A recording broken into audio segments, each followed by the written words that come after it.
Hello, and welcome to this episode of Ritter's Rant. The word today is deterrence, or more specifically, how the term deterrence is applied into a concept known as the Eastern Flank Deterrence Line. What is the Eastern Flank Deterrence Line? It's come into public purview through a conference that was just held in Wiesbaden, Germany, sponsored by the United States Army. And in which the principal speaker was General Christopher Donahue, the newly appointed commander of or European forces, NATO forces in Europe. Um, Donahue speaks of the Eastern Flank Deterrence Line as if it's a reality. He says that you know that the Baltic nations, Lithuania, Latvia, Estonia, Poland, Finland, Sweden, they're collectively concerned about the threat posed by Russia, especially given the performance that Russia is putting on in Ukraine. It's a not just a war-winning performance there, but it's one that has shown the ability to defeat the best that NATO has. Well, according to Christopher Donahue, Russia's not up against the best that NATO has, because the best that NATO has is coming together in this Eastern Flank Deterrence Line. What is it? Well, it's a concept that involves mobilizing not just brigades, that's military forces, boots on the ground, not just squadrons, those are the airplanes, but things like the cloud. I mean, people who know anything about the computer world, the cloud is, where information is stored and accessed. And apparently, Christopher Donahue now knows how to weaponize the cloud. He's brought in Palantir, that military industrial complex entity that deals with data, artificial intelligence, to apply its skill set to the data that's used by NATO in support of this Eastern Flank Deterrence Line.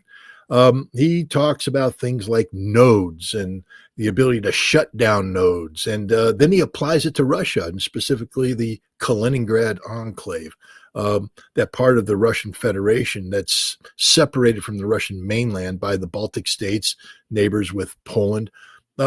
He says that, Kaliningrad's just 47 kilometers long, or 47 miles long, and that NATO now has the ability to shut it down that quick. I mean, bam, it's gone. And he says this is the deterrence, that if Russia wants a fight, we can eliminate Kaliningrad overnight. That's the Eastern Flank Deterrence Line, a threat against Russia, made by an American general. Not just any American general. I mean, Christopher Donahue has a history. Christopher Donahue is a man of some capabilities. He's probably perhaps most famously known as the commander of the 82nd Airborne Division, 18th Airborne Corps. When in Afghanistan in August of 2021, he was the commander on the ground who oversaw the evacuation of Americans out of Afghanistan, out of Kabul. And there was a iconic photograph of him being the last American to leave. He's walking behind one of the C-17 transports. It's a photograph taken by a night vision camera, and it shows him striding on to the aircraft, M16 in hand, the last man to leave Afghanistan.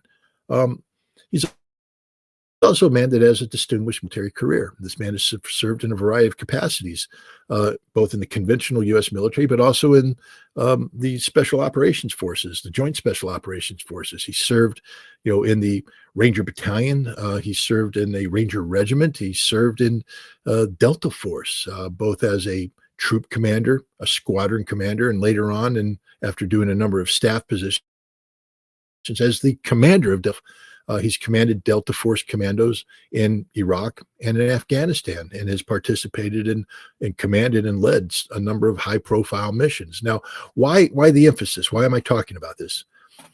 Delta Force is a very specialized unit, and the people in Delta Force are literally alpha types. They believe they can do anything because they've proven they're pretty much capable of doing just about anything. There's no such thing as a mission impossible for them. It's all mission possible. Things that would make other people take pause, Delta Force says, yeah, we can get this thing done. And Christopher Donahue, as a commander in Delta Force, got a lot of these missions done. But now he's back in the conventional military.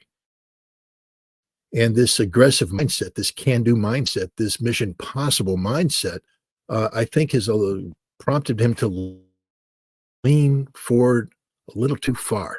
Hey, Chris, don't threaten Russia. You're not going to get anywhere from it. Kaliningrad is 47 miles long, but it's full of a Russian core. That's around 12,000 Russian soldiers, supported by a 1,500 strong naval infantry brigade. Um, these forces have been in place. They've been preparing for a conflict with NATO longer than you've been preparing for a conflict with Russia. Don't let your experience as the 18th Corps Airborne Corps commander, where you worked with the Ukrainians to provide weaponry to them, cloud your judgment.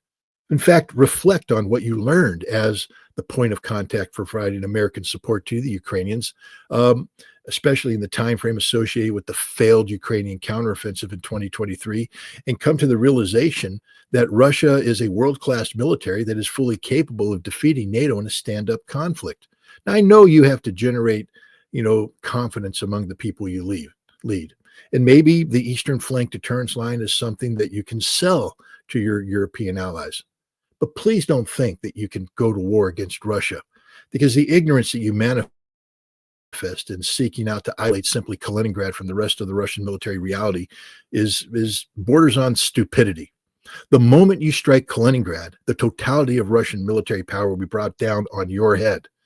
I don't know where you think you'll be, what, in Wiesbaden, in Ramstein, in some command post in West Germany? You'll be dead.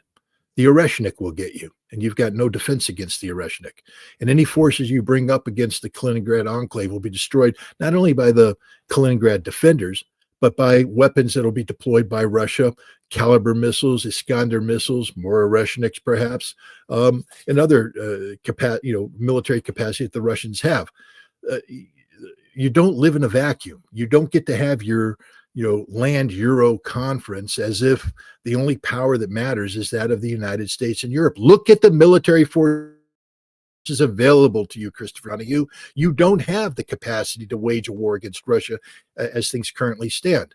At best, you could be defensive, and that's all you really need to focus on, is defending against an attack from Russia that will never come, because Russia poses no threat to you whatsoever. Why don't you take a lesson from the pages of history? Nazi Germany attacked Russia on June 22nd, 1941, attacked Russia. The Russians absorbed that attack and then counterattacked, destroying Nazi Germany. Hey, Chris, if you or NATO ever tried to attack Russia in Kaliningrad, let me just read you in on what's going to happen. The Russians will absorb that attack, and then they'll counterattack, and you and whatever forces you deployed will be destroyed. There is no Eastern Flank Deterrence Line. Because if you're trying to deter is Russian aggression. There is no Russian aggression. If your deterrence is actually a cover for NATO aggression, you might as well just take a suicide pill, because you'll get the same result. That's my rant for today. Next time a thought crosses my mind, I'll let you know. Thanks.